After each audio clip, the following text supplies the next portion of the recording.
siyang unang nagmamahal. Kaya't buong pag-ibig din nating mahalin ang bawat kapatid at kapwa. Dakilang pag-ibig sa mga lahat, Diyos ay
ng pusang matangkilik, tungkul'y mabalaan.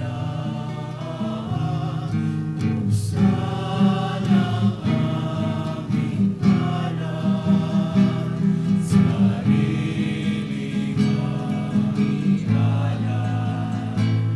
Tulungan niyong ihanan kami ng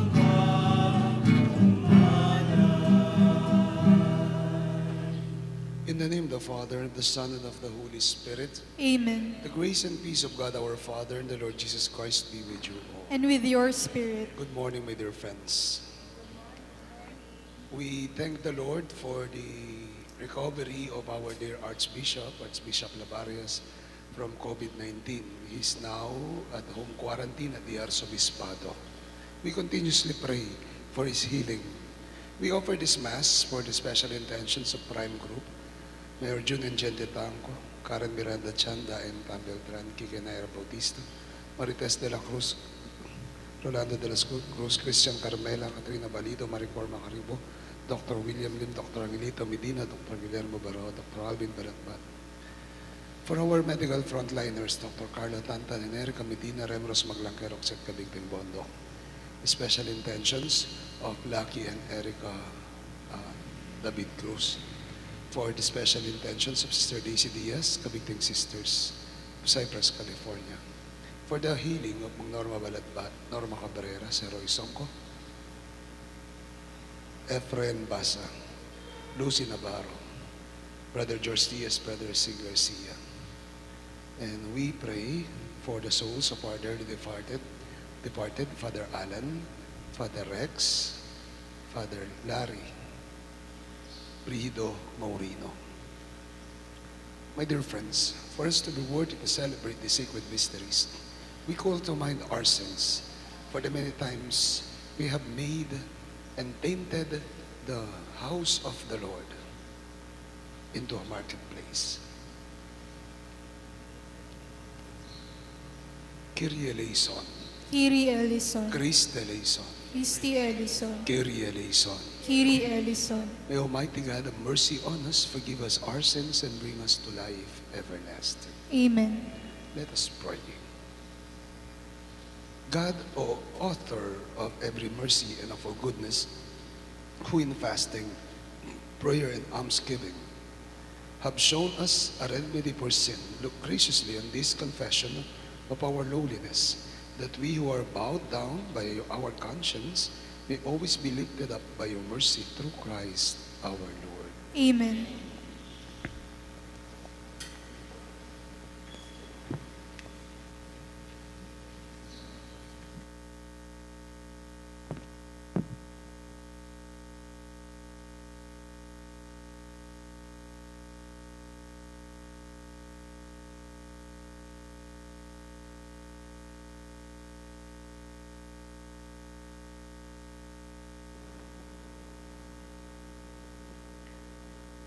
A reading from the book of Exodus. In those days, God delivered all these commandments. I, the Lord, am your God, who brought you out of the land of Egypt, the place of slavery. You shall not have other gods besides me. You shall not carve idols for yourselves in the shape of anything in the sky above, or on the earth below, or in the waters beneath the earth. You shall not bow down before them or worship them. For I, the Lord your God, am a jealous God, inflicting punishment for their fathers' wickedness on the children of those who hate me, down to the third and fourth generation, but bestowing mercy down to the 1,000th generation on the children of those who love me and keep my commandments. You shall not take the name of the Lord your God in vain, for the Lord will not leave unpunished the one who takes his name in vain. Remember to keep holy the Sabbath day. 6 days you may labor and do all your work, but the seventh day is the Sabbath of the Lord your God. No work may be done then either by you or your son or daughter, or your male or female slave, or your beast, or by the alien who lives with you. In 6 days the Lord made the heavens and the earth, the sea and all that is in them. But on the seventh day he rested. That is why the Lord has blessed the Sabbath day and made it holy. Honor your father and your mother, that you may have a long life in the land which the Lord your God is giving you. You shall not kill. You shall not commit adultery. You shall not steal. You shall not bear false witness against your neighbor. You shall not covet your neighbor's house. You shall not covet your neighbor's wife. You shall not, nor his male or female slave, nor his ox or ass, nor anything else that belongs to him. The word of the Lord. Thanks be to God.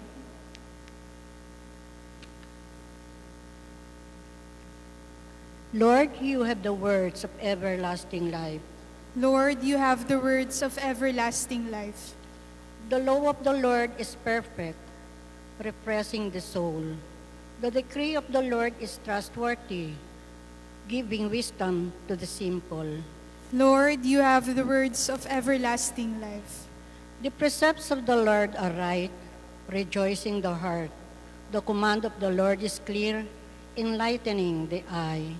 Lord, you have the words of everlasting life. The fear of the Lord is pure, enduring forever.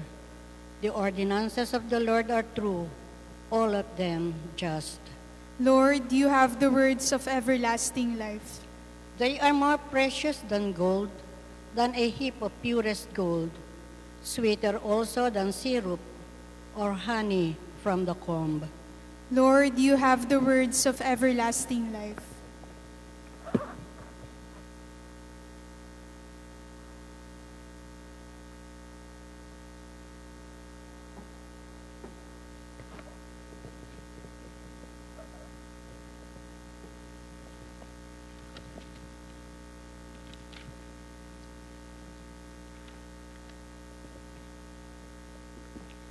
A reading from the first letter of St. Paul to the Corinthians.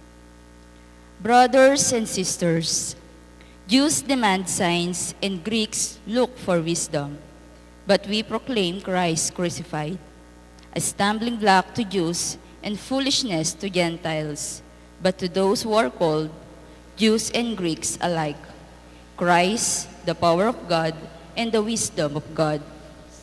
For the foolishness of God is wiser than the human wisdom, and the weakness of God is stronger than human strength. The word of the Lord. Thanks be to God.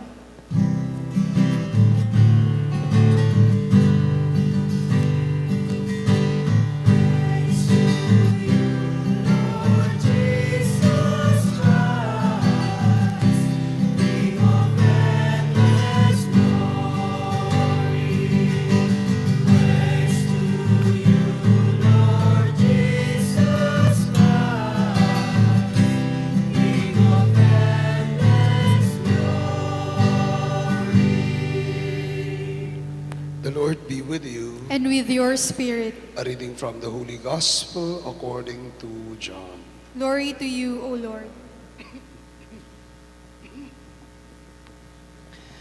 Since the Passover of the Jews was near, Jesus went up to Jerusalem. He found in the temple area, those who sold oxen, sheep, and doves, as well as money changers seated there. He made a whip out of cords and drove them all out of the temple area with the sheep and the oxen, and spilled the coins of the money changers and overturned their tables. And to those who sold doves, he said, "Take this up here, and stop making my Father's house a marketplace." His disciples recalled those words of the scriptures, "Zeal for your house will consume me." At this the Jews answered and said to him, "What sign can you show us for doing this?" Jesus answered and said to them, "Destroy this temple, and in 3 days I will raise it up." The Jews said, "This temple has been under construction for 46 years, and you will raise it up in 3 days?" But he was speaking about the temple of his body. Therefore, then, when he was raised from the dead, his disciples remembered that he had said, and they came to believe the scripture and the word of Jesus had spoken. While he was in Jerusalem for the feast of the Passover, many began to believe in his name when they saw the signs he was doing. But Jesus would not trust himself to them because he knew them all and did not need anyone to testify about human nature. He himself understood it well. My dear friends, the gospel of the Lord. Praise to you, Lord Jesus Christ. Good morning once again to all of you. Pakigreet nyo po ng good morning ang inyong katabi. Noong bago po ako dito as parish priest, unang-una sa mga napansin ko po sa parokya ay merong mesa sa tabi sa entrada, sa may pintuan. Merong mesa dito sa parokya at sa mga barangay. Sabi ko po, bakit may mesa dito? Para saan yung mesa? Among, para sa misa po. Ha? Para sa mga pamisa po yan, among. Bakit? Magpapamisa po, isusulat dyan, o may magsusulat po dyan. Actually, nakiusap si Ate Cynthia nun sa akin, natatandaan ko, Ate Cynthia, pinakiusap mo, among, please, huwag mong tatanggalin po yung mga naglilista ng misa, si Nana Tarsing at Nana Losing. No? Baka humina yung dalawang matanda kapag tinanggalan mo ng paglilista. Sabi ko, para saan ba yun? Magpapamisa, among, tapos magbabayad doon. Isusulat yung pamisa, o kaya kukuha ng sobre, tapos isusulat doon yung bayad nila. Misa para sa mesa, o mesa para sa misa. Medyo asiwa po ako, honestly. Kasi parang, sabi ko, may office naman, sabi ko. Kasi parang binibenta mo yung misa. Parang binibenta yung misa. Magpapamisa, magbabayad. Para kang nagtitinda ng misa. I was reminded of it because of the gospel that we have today. In the gospel, Jesus was fuming mad, nagalit ang ating Panginoong Jesucristo. At sa galit niya, pinagtutumban niya yung mga nagpapalit ng pera sa templo. Yung mga may mga baka doon, may mga tupa, may mga kalapati na nando doon, may mga animals doon, na pinalayas niya, pinaalis niya. Bakit? Sabi niya, do not make the house of my Father a marketplace. Stop making the house of my Father a marketplace. Huwag niyong gawing palengke ang tahanan ng aking Ama. Bakit? Parang palengke na ba? Parang palengke po ang templo noon. Bakit merong mga tupa, may mga doves at merong mga baka? Yun po yung offering nila sa mga kasalanan nila. Kung malaki-laki yung kasalanan mo, siguro baka. Kasing laki ka ni Iro, kaya ni Francis, malaki-laki, baka siguro yung o-offer mo. Kung manghihirap ka, yung i-offer mo ay yung doves. O kaya, bakit merong nagpapalit ng pera? Para po sa mga nag-o-offer yun. Para i-offer sa altar yung mga pinapalit na pera. Kaya may mga nagpapalit na pera doon. I was reminded, nung isang araw, nagmisa po ako. Tapos sa misa ko, tapos na yung offertory, may nag-offer. Pag tapos na yung kanta, may lumapit, matanda. Tapos lumapit siya, naglakad, papunta sa altar. Nagtaka ako. Kala ko anong gusto ng matanda. Tapos nun, may dala-dala siyang sobre. Tapos yung dala-dala ng sobre, binubuksan niya. Mag-o-offer to, sabi ko. Kinuha yung wallet. Tapos pagkuha ng wallet, nilabas yung mga pera. 1,000. Binilang yung pera. Kinabahan ako. Na-excite ako. Sabi ko, malaki-laking offer nito. Sabi ko. So, binilang pa yung mga pera niya. 1,000. Nakita ko. Kasi sa harap. Tinitignan lahat namin siya. Binilang 1,000. Binilang na ganyan. Tapos, kinuha yung sa loob ng mga 1,000, kinuha yung 20 pesos. Yun yung linagay dun sa kanyang sobre. Nakarelate kayo, no? Oh, yan. Kasi tagbe-20 rin yung ino-offer nyo. Anyway, so, ganun. So, nagalit si Jesus, do not make the house of my Father a marketplace. Huwag niyong gawing palengke. But I believe, tama ang Panginoon. Nagiging palengke nga ang tahanan ng Ama. Naging palengke ang templo. And even now, nagiging palengke ang tahanan ng Diyos. Nagiging palengke ang simbahan.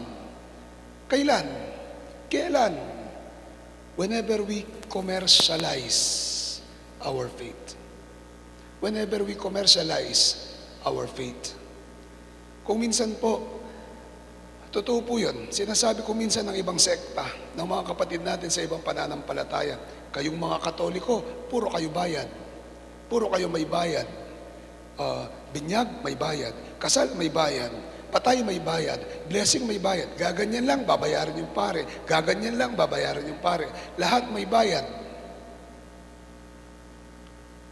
Totoo po yun. Tama ba sila? Tama po. Sa simbahan po natin, in our church, meron po tayong system na tinatawag. Tawag dito, arancel system. Arancel. Ano pong ibig sabihin nun? Sa bawat service na simbahan, merong corresponding stole fees. Stole fees, estola. Ibig sabihin, pag ginamitan ng estola ng pare, ay mayroong bayad. Totoo po yun. Para bang ng doktor, pag tinutukan ng stethoscope, ginamitan ng stethoscope ng doktor, merong professional fee yung doktor. Sa simbahan, meron pong stole fees. Arancel system po ang tawag dito. Binyag, 100. Pamisa, kaluluwa, 100. Ganun. Blessing ng bahay, 1,000, 2,000, ganyan. Blessing ng sasakyan, ganito. Kasal, 5,000, ganyan. So, ganun po. Totoo po, meron tayong arancel system. Lahat merong presyo. Tama po sila. Tama sila. Lahat merong presyo. Yung mga obispo po natin, they were proposing to remove the arancel system and introduce another type of system para po mawala yung pangalan, yung stigma na lahat may presyo, may presyo, may presyo. Pero pinag-uusapan nga po namin mga pare, titignan natin, sa lahat ng mga patay na dumaan dito, na pumasok dito at dinaan dito, may siningil na po ba ako sa inyo? Naningil na po ba ako sa inyo? O yung ibang pari na nauna sa akin? Naghabol na po ba kami ng bayad sa inyo sa libing at sa blessing ng patay? Sa mga may sakit na linalanyahan, naghabol na po ba kami ng bayad sa inyo? May magpapalanya, Pare Pangklara, Bisal Santo Cristo. Magkano yung tricycle doon? Kuya Dalpin, magkano? 150. Balikan, 300. Tricycle pa lang po yun. O, kung magagas yung pare, magsasasakyan. Naningil ba yung pare? Nagabol ba yung pare? Sa lahat ng nagpa-bless ng bahay o sasakyan, naghabol ba yung pare? Kung magkano yung binigay nyo? O kung kulang ang binigay nyo? O kung konti ang binigay nyo? Tama po yun. Merong stole fees. But then again, it does not depend there. Hindi po ako nagtutuos, no? Sinasabi ko lang po ito para maging aware tayo that we have our responsibility and obligation sa ating simbahan. We have the responsibility and obligation to keep the church. But then again, sinasabi ko rin to para may maisagot po kayo dun sa mga tao o kapatid natin sa ibang pananampalataya na tinitira tayo, kayong mga Katoliko, bayad, bayad, bayad, bayad. Gaganyan ang pare, gaganyan pare, may bayad, bayad, bayad. But mind you, even though it seems that the church is commercialized, or the sacraments, or the prayers, or the faith is commercialized, it is not all about the money that we are talking about. Sige po, tanggalin natin ang lahat ng bayad na yan. Anong sistema natin? Gayahin natin yung ating mga kapatid sa ibang pananampalataya. Mag-tithing tayo. Alam niyo po ba yung tithing? Tithing. Tithing po ay ikapo. Ikapo. Paano po yung ikapo? 10% ng total income ng pamilya, iaalay po yan sa simbahan.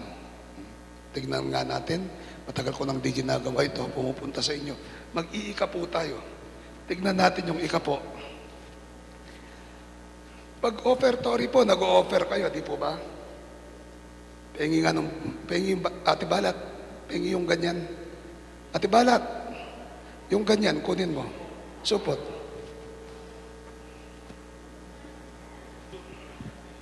Bilis, ako yung mangungulekta. Titignan ko kung magkano inuhulog. Kung minsan po, di ba pag nag-o-offertory, no? Minsan tayo nag-o-offertory, no? Sasabihin ng gumaganyan, no? Yung mga, kunin mo, O Diyos, at tanggapin mo. Naguhulog po kayo? Naguhulog po kayo? Lahat kayo? May CCTV dyan. Pache-check ko yan. Sige. Naguhulog po kayo? Oh. Yung iba, pag kunin mo, O Diyos, ay babaling yung tingin sa kabila. Diba? Kunin mo, O Diyos, babaling siya sa kabila. No? Kaya nga po sinabihan ko yung choir, may bagong instruction ako sa choir.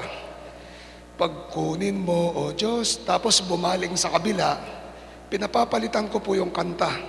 Pag hindi nagbigay, kunin ka ng Diyos at tanggapin. Gusto nyo yun? Kunin ka ng Diyos. Oh. Nag-o-offer po tayo. Naghuhulog ka. Tisele. Opo. Okay, Tisele. Ate Cynthia, naghuhulog ka. Okay. Ate Sele, magkano po yung inuhulog mo? Yung totoo. Po 50, kumisan po 100. Minsan 50, minsan 100. Ilang kayong sa pamilya nyo nagsisimba? Ilang po? Pati mga anak mo, pati asawa mo. Asawa mo, di ba nagsisimba? Di ko nakikita. Baka ibang kasama pag nagsisimba. Oh. Ilan? Po ka. 3. O, sabi mo ng 50 o 100 times 3, magkano yon? 300 times 4. 1, 2. Fatima, nagulog ka, hindi ka. Mamaldog yung pingasama. Yung asawa mo, ikang kukot ng kuliwa yung asawa mo. Oh, magkano? 50. Yung totoo, 50. Kayong dalawa ng asawa mo, 100. Times 4, 400. No? Okay, Ate Cynthia, naghulog ka. 100. Yung mga anak mo, tago 100 kayo. Di 3. 300. Times 4, 400. Times, 300 times 4, 1,200 sa isang buwan. Magkano yung gross income nyong pamilya? Ano lang? Ay, BIR. Wala. Mga magkano? Sa example lang, example, ang kita ni Jose Roy siguro. Example lang, 5 million.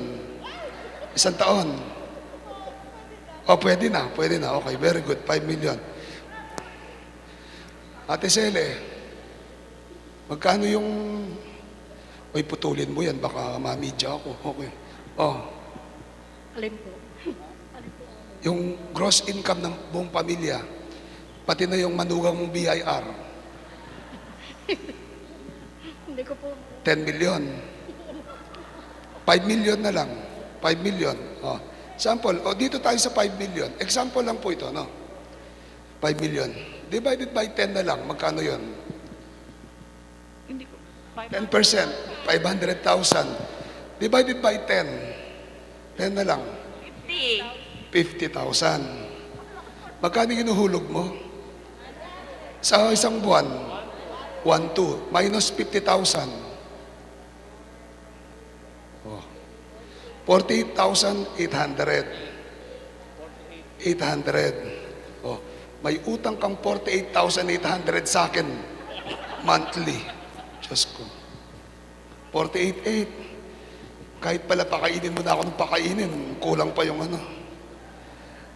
Sample po yun. No? Kung gusto nyong walang bayad, o sabihin nila walang bayad, o mag-tithing po tayo. Walang bayad. Kaya kung magta-tithing tayo, sabi ko nga, kung ikakasal kayo, kung gusto nyo mula sa bahay ninyo, hanggang dito, naka-red carpet, pwede. Gusto nyo ipa-aircon natin simbahan, pwede. Magta-tithing tayo, 10%. May utang kang 48,800 monthly. No? Yung choir ninyo sa kasal, si Regine Velasquez, pwede. Di po ba? Kahit mag-anak kayo, buwan-buwan nagpapabinyag kayo, buwan-buwan nanganganak kayo, pwede po. Libre. Magta-tithing tayo. Katulad ng iba. Sinasabi ko lang po ito para aware tayo. At sinasabi ko to para may sagot kayo dun sa mga tao na umaatake sa atin na kayong mga Katoliko ay may bayad. Di po ba? Amen.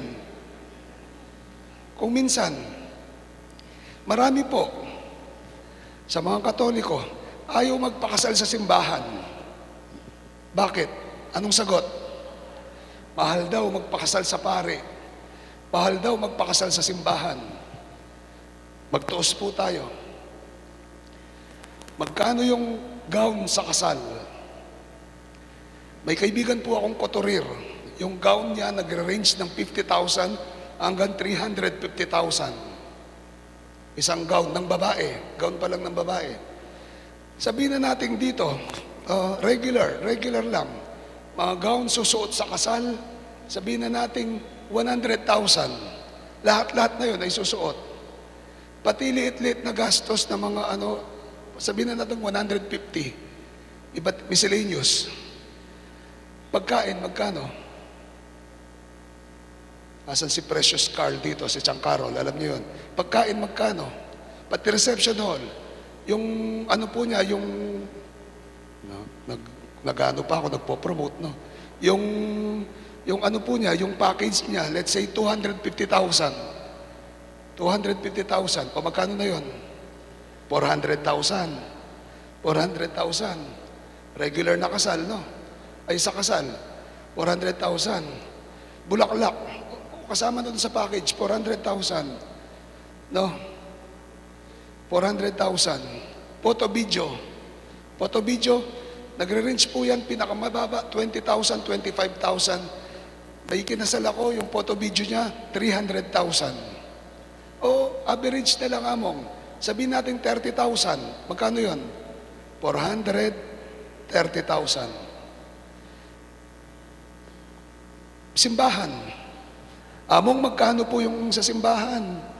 5,000 po. Diyos ko naman, among, kamahal. Pwede po humingi ng discount? Among, anak ko yan, anak ko, pastoral ako, among.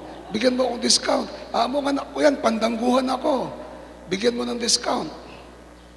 Dun sa 5,000, 1,500, sa 5,000, 1,500 sa ayos, 500 sa choir, 1,000 sa maintenance. Magkano yun sa pare? 2,000. Sige, bibigyan kita ng discount, 2,000. Anong natira sa pare? Wala. Tanong, pwede ka pang ikasal na walang photo video? Pwede bang ikasal na walang photo video? Pwede ikasal na walang gown? Pwede ikasal na hindi ka naka-gown? Pwede. Pwede ka bang ikasal na walang pagkain? Walang handaan? Pwede. Pwede kang ikasal na walang bulaklak? Pwede. Pwede kang ikasal kahit walang coordinator. Pwede. Pwede ka bang ikasal sa simbahan na walang pare? Kaya nga po kung minsan, may tumatawad. Among, tawad naman. Lagi ko sinasabi sa kanila, kasal o binyag, lilibre ko kayo, hindi ko kayo sisingilin. Kaya lang ipangako nyo sa akin, kahit isang patak ng emperador o red horse, wala dun sa inyo.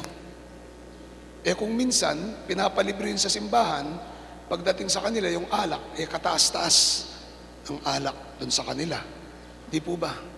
Ere pa. Yung mga nagpapabinyag, oy, buntis ka, no? Huwag ka mandaya. May mga nandaraya. Ilan po yung ninong-ninang? Tatanungin ni Ceciliang pangit.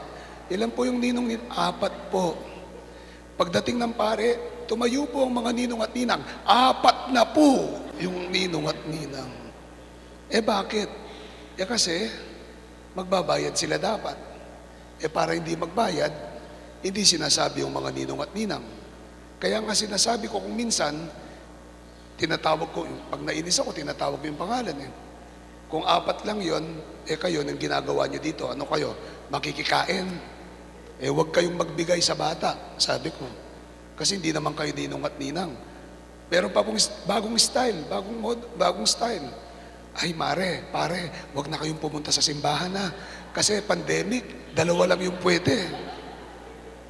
2 lang yung pwede. O, ilan yung pupunta sa simbahan? 2. Ilan yung ipapalista? 2. Ilan yung nasa bahay? 40. Di po ba? Sinasabi ko to, hindi dahil nagre-reklamo ako. Sinasabi ko para maging aware tayo. But then again, balik tayo.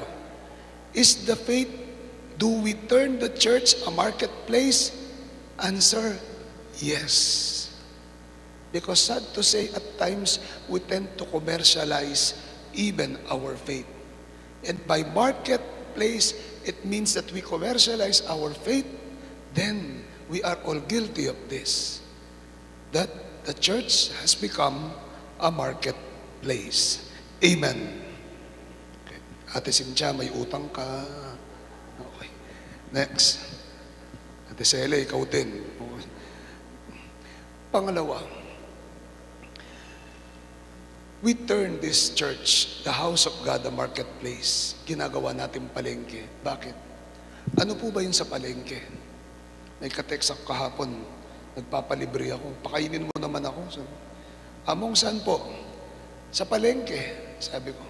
Among, marumi po doon. Marumi, mabaho. Marumi, mabaho.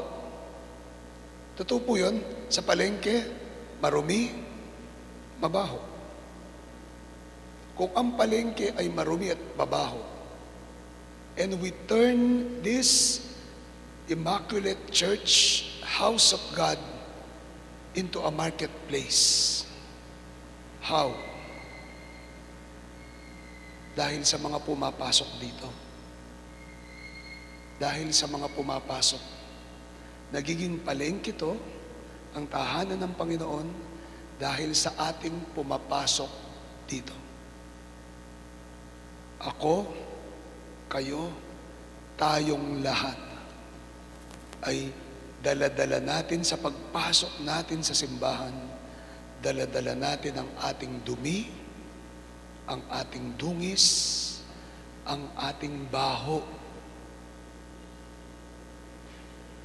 Dumi at dungis dahil sa ating mga pagkakasala at pagkakamali.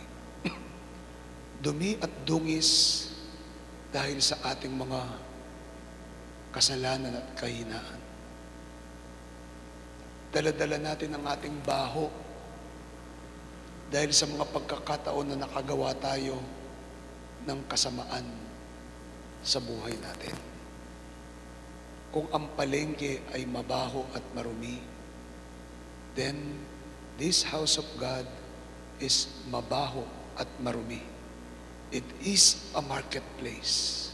We turn it into a marketplace because lahat tayo na pumapasok dito, we carry with us, dala-dala natin ang dumi at dungis ng ating pagkatao. Thirdly, anong nangyayari sa palengke? Ano yung kalakaran sa palengke? Tawaran. Di po ba? Tawaran. Nung maliit po ako, sumasama akong namamalengke sa nanay ko. Tatawad po yan. Magkano yan ni? 20 ya po, sabi ng nagtitinda. 5 niyang pesos, tsaka ibabagsak ng nanay ko yung paninda. Sabi ko sa nanay ko, ma, ba't ganyan ka? Tatawad ka, yung hindi nakikita yung tao. Diyos ko, 20 pesos, tatawaran, 5 piso. Tapos yung ano naman, dahil suki yung nanay ko, hahabol. O sige, kuhanan nyo na po, o 5 pesos. Tawaran. Tawaran. Kung ang palengke ay, sa palengke ay nagtatawaran, this is a marketplace. The Lord is right. This is a marketplace. Dahil tayo nagtatawaran. Tayo nagtatawaran. Hindi dahil sa pera. Hindi dahil sa tinda. Tayo'y nagtatawaran ng habag, ng awa, at ng pagpapatawad ng Diyos. The Lord, you are right. This place is a marketplace. This house of God is a marketplace. Kasi nagtatawaran po kami at humihingi po kami ng tawad sa aming mga pagkakamali, pagkakasala, dungis at baho. Tunay po, this is a marketplace. Kasi nagtatawaran po kami at tinatawaran namin, humingi kami ng tawad para sa inyong awa, sa inyong habag at pagpapatawad. If the meaning of the marketplace is bargaining, then this is a marketplace. Because we bargain for God's forgiveness, for God's mercy, and for God's love. Amen.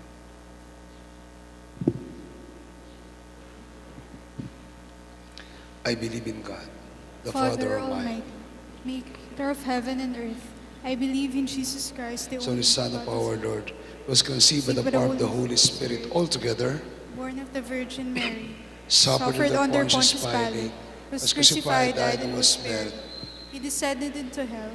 On the third day he rose again from the dead. He ascended into heaven and is seated at the right hand of the God, Father. Almighty. He will come again to judge the living and the dead. I believe in the Holy Spirit, and the Holy Catholic Church, the communion of saints, the forgiveness of sins, the resurrection of the body, and life everlasting. Amen. For every petition, let your prayer be, Lord, hear our prayer. Lord, hear our prayer.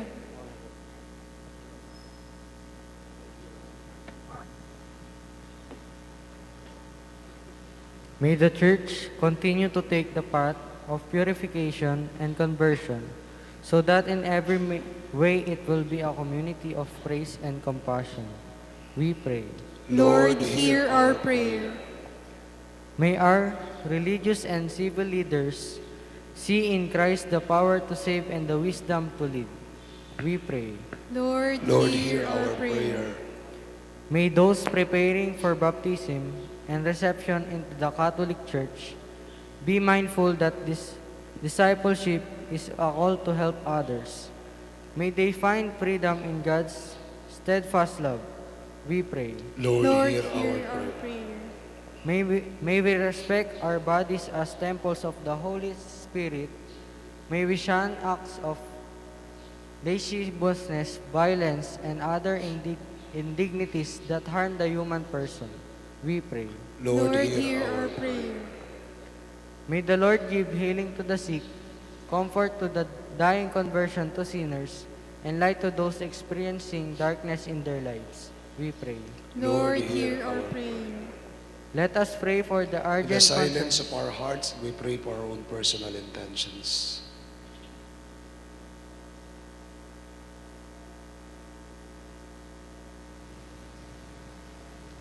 Lord, these are our prayers. These are the intentions of our hearts. We pray that through this, we may be able to be worthy to enter your house through Christ our Lord. Amen.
My dear friends, that these our sacrifice may be acceptable to God, the Almighty Father.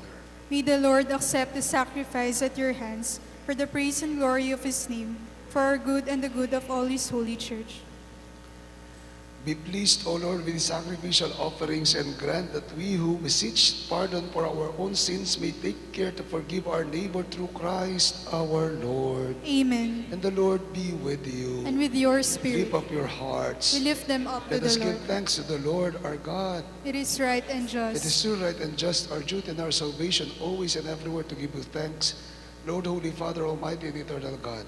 For you will that our self-denial should give you thanks, humble our sinful pride, and contribute to the feeding of the poor. So help us imitate in you your kindness. And so we glorify you with countless angels, as with one voice of praise we acclaim.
thee, therefore these gifts we pray. Send out your Spirit upon them like the dewfall, that they may become for us the body and blood of our Lord Jesus Christ. At the time he was betrayed and entered willingly into his passion, he took bread and giving thanks, broke it, gave it to his friends, saying, Take this, all of you, and eat of it, for this is my body which will be given up for you.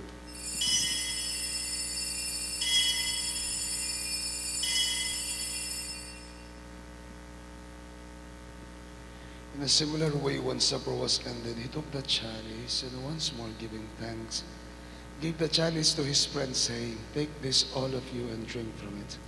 For this is the chalice of my blood, the blood of the new and eternal covenant, to be poured out for you and for the many, for the forgiveness of sins. Do this in memory of me.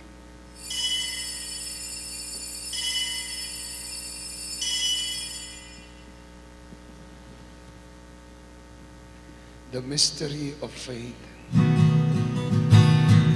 We proclaim your death, O Lord, and confess your resurrection until you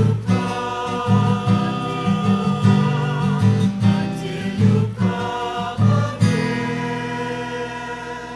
Therefore, as we celebrate the memorial feast, that the resurrection, we offer, Lord, the bread of life and the chalice of salvation, giving thanks that you have held us worthy to stand in your presence and minister to you. Humbly we pray that partaking of the body and blood of Christ, we be gathered into one by the Holy Spirit.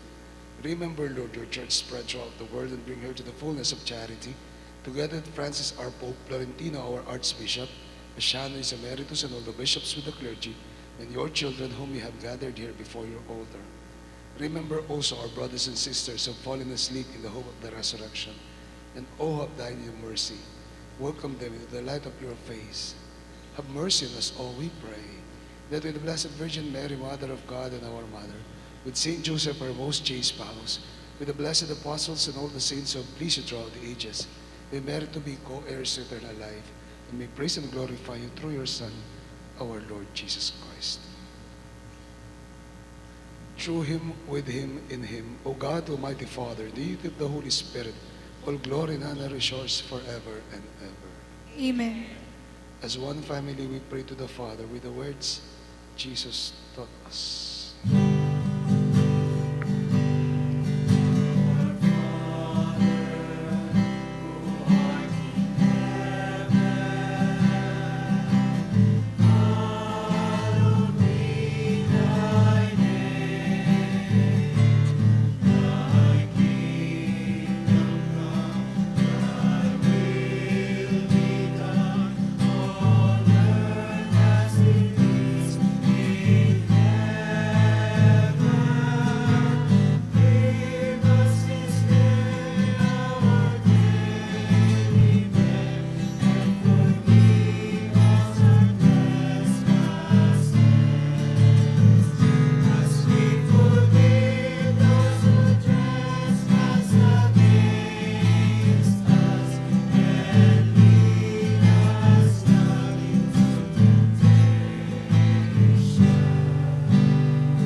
Lord Jesus Christ said to your apostles, Peace I leave you, my peace I give you. Look not on our sins and the faith of your people, and graciously grant us peace and unity in accordance with your will, who lives and reigns forever and ever.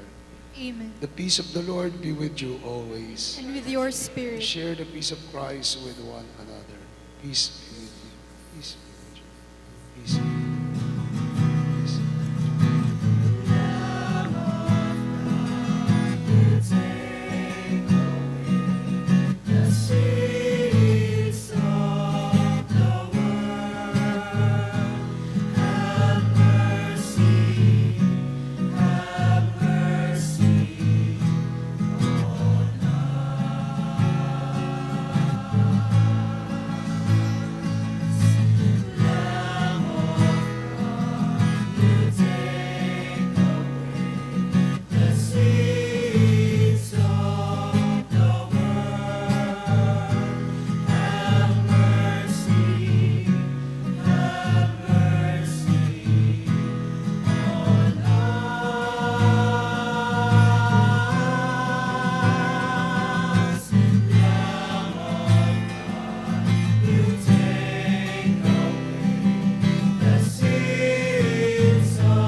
My dear friends, this is Jesus, the Lamb of God, the God who sacrificed himself for us, the God who offers himself to the table of sacrifice, to the altar of sacrifice. Happy are we invited to join him in this holy meal. Lord, I am not worthy that you should enter under my roof, but only say the word, and my soul shall be healed. Spiritual communion. My Jesus, I believe that you are present in the most holy sacrament. I love you above all things, and I desire to receive you into my soul. Since I cannot at this moment receive you sacramentally, come at least spiritually into my heart. I embrace you as if you were already there, and I unite myself wholly to you. Never permit me to be separated from you. Amen. The body of Christ. Amen.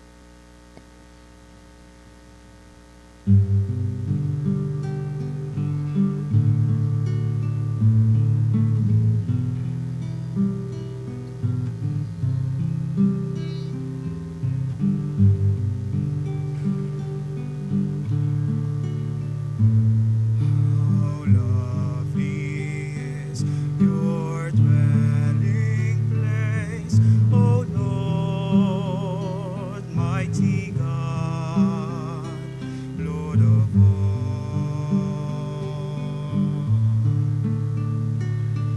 How lovely is your dwelling place, O Lord, mighty God, Lord of all.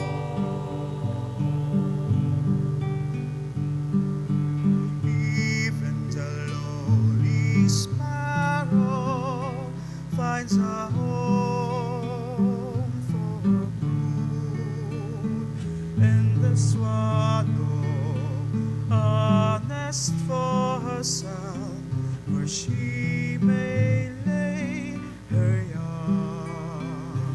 In your altars, my King and my God. How lovely is your dwelling place, O Lord, mighty God, Lord of all. Blessed are they whose dwelling is your own, Lord of peace. Blessed are they refreshed by springs and by rain, when dryness daunts and skates. Behold my shield, my King and my God.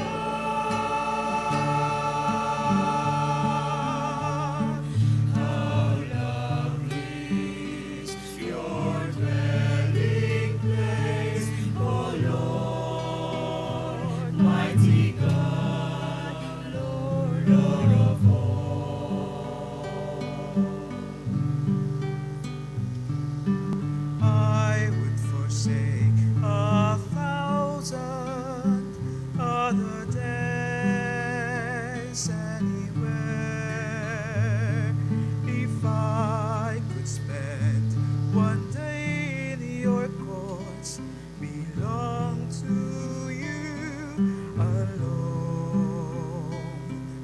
My strength are you alone, my glory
Oratio Imperata for protection against the COVID-19 virus. Merciful and compassionate Father, we come to you in our need to seek your protection against the COVID-19 virus that has disturbed and even claimed lives. We ask you now to look upon us with love and by your healing hand, dispel the fear of sickness and death, restore our hope, and strengthen our faith. We pray that you guide the people tasked to find cures for this disease and to stem its transmission. We thank you for the vaccines developed, made possible by your guiding hands. Bless our efforts to use these vaccines to end the pandemic in our country. We pray for our health workers that they may minister to the sick with competence and compassion.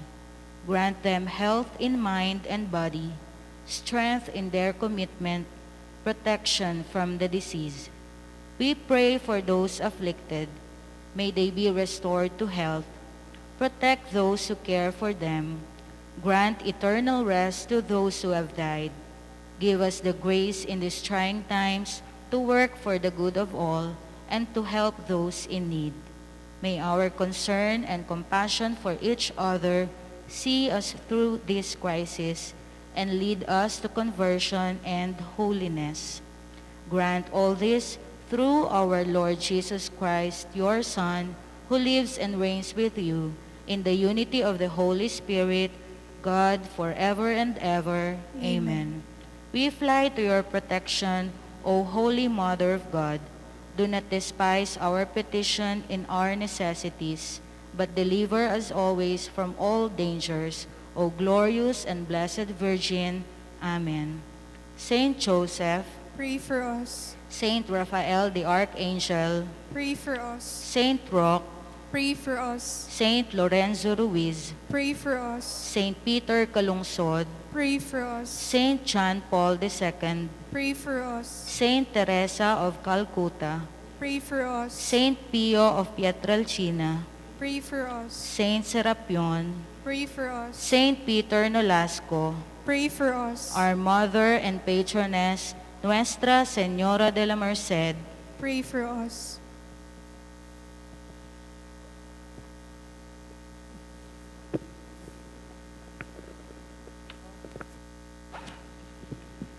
Let us pray.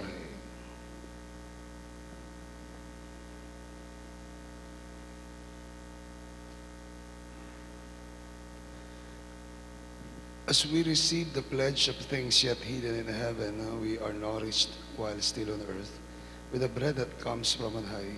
We humbly entreat you, O Lord, that what is being brought about in us in mystery may come to true completion through Christ our Lord. Amen.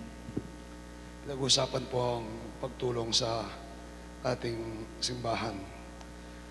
Kasalukuyan po, as you all know, meron na po tayong ginagawang proyekto, ang ating Fiesta Committee at ating Parish Finance Council, ang Nuestra sa Pinak.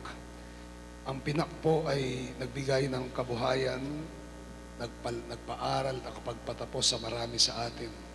Nagbigay ng biyaya ang Pinak sa marami sa Candaba. Kaya nga po, ang ating proyektong ito ay para mabasbasan pa at mabiyayaan pa ang Pinak na pinagkukunan ng kabuhayan ng marami sa atin dito sa Candaba. At the same time, ang pagtulong po ninyo ay ang pagbabalik at pagsusukli sa lahat ng biyaya na ibinigay ng Pinak sa atin. Sabi ko nga pong nagbibiro, lahat ng nakinabang sa Pinak, na ikinabuhay ang Pinak, tumulong po dito sa mismong proyekto natin, ang Nuestra sa Pinak. Ito po ang regalo ng ating parokya sa ika-500 taong anibersaryo ng ating pananampalatayang Kristiyano at Katoliko dito po sa ating bansa. Kasalukuyan po tinatambakan ito at approximately ang itatambak po as of now, naka 100, more or less 100 trucks na po. Approximately mga hanggang 120 trucks ang itatambak sa 500 square meters na lupa na ibinigay po sa atin. Ang bawat truck po ay nagkakahalaga ng 5,500. So, kayo na po yung magtuos. But, meron po tayong inilaang pondo dito na more or less na 700,000. But the whole project will cost us about 1.5 to 2 million. So we are asking for your help at panalangin po na sana maisakatuparan successfully ang project na ito. Ano man pong tulong ninyo ay ipaabot po sa ating Parish Finance Council, pamumunoy Dr. Alvin Balatbat, Sister at Tita Lisa David, sa ating opisina at sa ating pong sa lahat ng miyembro po ng Parish Finance Council, pwede po nating lapitan, at sa ating Parish Pastoral Council President, si Ate Cynthia. Makialam po at tumulong. Nihiling ko po ang inyong tulong para sa ikasasakatuparan nitong proyektong ito bilang pagsasauli natin, pagsusukli sa maraming biyaya na ipinagkaloob sa atin ng PINAC. At panalangin na sana sa pamagitan nito ay maging mabunga pa at mabiyaya pa ang darating na mga taon at buhay para sa atin sa PINAC. Sa mga tumulong po at tutulong pa, maraming salamat po. Puspusan kayo ng Panginoon sa inyong kabutihang loob. Palakpakan po natin bawat isa.